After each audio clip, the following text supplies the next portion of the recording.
across the world, protectionism is on the rise, and that's why global trade as a share of GDP, there's a backlash. So why is protectionism on the rise? Well, it's a backlash, as this graph shows, that because there's massive increase in globalization, there are some people who have not benefited from this massive increase in globalization.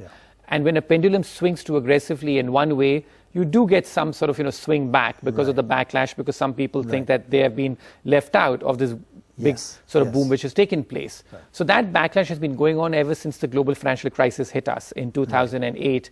It's been happening in sort of salami slice sort of cuts.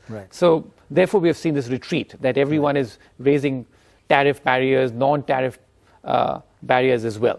But the key thing here is that there are some countries who are in fact benefiting from this trade war which is taking place between US and China. And that's what I find really fascinating. Well, it's been a lost decade for Indian exports, really, in terms of how poorly Indian exports have done. And it's just sort of sad that we're not ever able to benefit from these shifts which take place in the manufacturing landscape.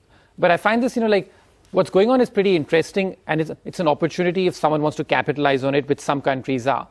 That if you speak to the average American company today, what they are telling you is that in the olden days, or by olden I mean like a decade ago, if you wanted to set up 3 factories, we would possibly do it in China.